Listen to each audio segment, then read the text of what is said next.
इसी के साथ अब बात करते हैं अगले चैप्टर की, जो है लॉटरी जीतने से बेहतर। मतलब ये कि नॉलेज से आपको वो बनने में हेल्प मिलती है जो आप बनना चाहते हैं। अगर आप कानून की पढ़ाई करते हैं तो आप वकील बन सकते हैं। अगर आप मेडिकल की पढ़ाई करते हैं तो आप डॉक्टर बन सकते हैं।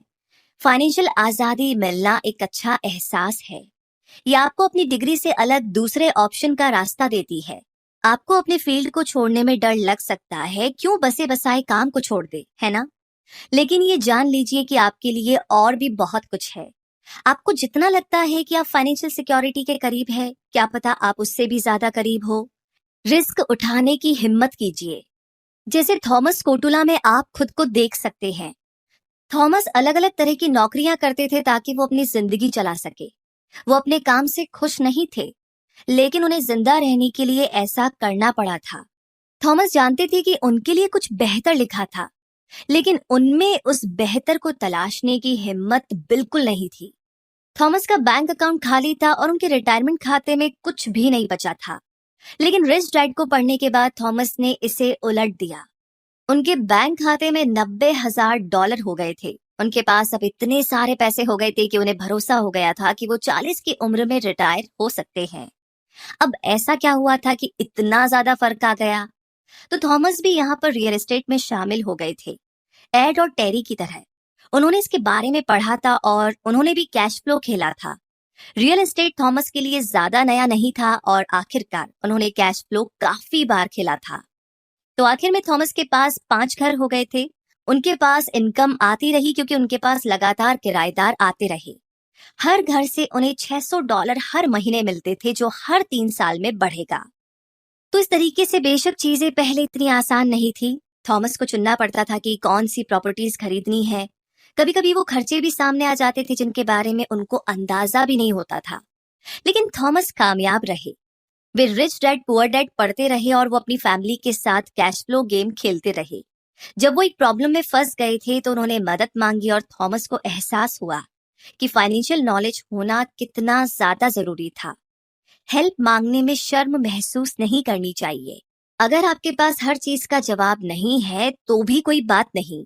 अब थॉमस इस बात को मानकर अपनी जिंदगी जीते हैं कि अगर आप खुद को अमीर बनते नहीं देखते हैं तो आप कभी भी एक अमीर आदमी नहीं बनेंगे। लोग हमेशा बहुत सारे पैसे रखने के आसान तरीकों पर भरोसा करते हैं, जैसे कि लॉटरी। लेकिन लक के भरोसे आप कहीं भी नहीं पहुंच पाएंगे। आपके पास हजारों मौके हैं, आपको बस इनका फायदा उठाना है। इसी के साथ अब अगले चैप्टर की ओर बढ़ते हैं, जो है कि जितनी जल्दी उतना अच्छा। कहने का मतलब ये है कि अभी उम्र नहीं है। ऐसी सोच से आपको अपनी फाइनेंशियल आजादी रोकनी नहीं चाहिए। आपको पैसों के बारे में सोचना शुरू करने के लिए कमाई करने की जरूरत नहीं है। जितना जल्दी हो सके आप अपने फाइनेंशियल गोल को तय कर सकते हैं। हाँ, अगर आप अभी स्टूडेंट भी है तब भी। रिच डैड को पढ़ने के बाद ऐसा ही कई यंग लोगों ने किया है। वे इनडायरेक्ट इनकम कमाने में कामयाब हुए थे जब उन्होंने कैश फ्लो खेला। उनकी नॉलेज पहले से भी ज्यादा बढ़ गई और इन यंग लोगों में काफी हिम्मत होती है और वे नाकाम होने से नहीं डरते। वे जानते हैं कि उनकी नाकामी उनकी कामयाबी का कारण बन सकती है। और वैसे भी आपके हर रुपए में एक मौका छुपा होता है। आपकी पॉकेट मनी आपके लिए संपत्ति बना सकती है। इन्वेस्टमेंट करना फायदा देती है। आपको नए और अनजान शब्दों जैसे फाइनेंस और लाइबिलिटीज को सीखना होगा। अपनी जवानी में ही आप अपना फाइनेंस सिक्योर करना शुरू कर सकते हैं। जैसे कि एलिसन कुवाला ने रिच डैड पुअर डैड तब सुना था जब वो लगभग 9 साल की थी।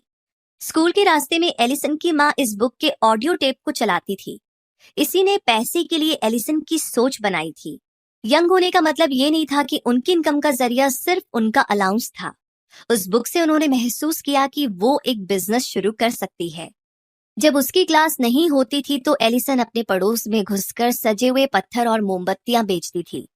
वो कितनी भी छोटी क्यों ना रही हो, एलिसन तब भी पैसा बनाने में कामयाब रही थी। वो अपने खर्चे और कमाई का लेखा जोखा भी रखती थी। बाद में एलिसन ने घर घर जाना बंद कर दिया। उसने इंटरनेट के जादू को जान लिया था और उसकी माँ ने उसके लिए एक वेबसाइट बनाने में उसकी हेल्प करी। तो वहां से एलिसन ने अपने हाथों से बनी सजावट की चीजें बेचनी शुरू कर दी। अपनी कमाई से एलिसन ने बिजनेस कार्ड बनवाए और उसने इस कार्ड को स्कूल और चर्च में सभी को दिया। एलिसन का बिजनेस अच्छा चल रहा है। उसका खर्च आमतौर पर $20 और $30 के बीच होता है और अब तक वो लगभग $60 कमा चुकी है। किसी के नए बिजनेस के लिए ये बुरी शुरुआत नहीं है, खासकर इतनी यंग इंसान के लिए।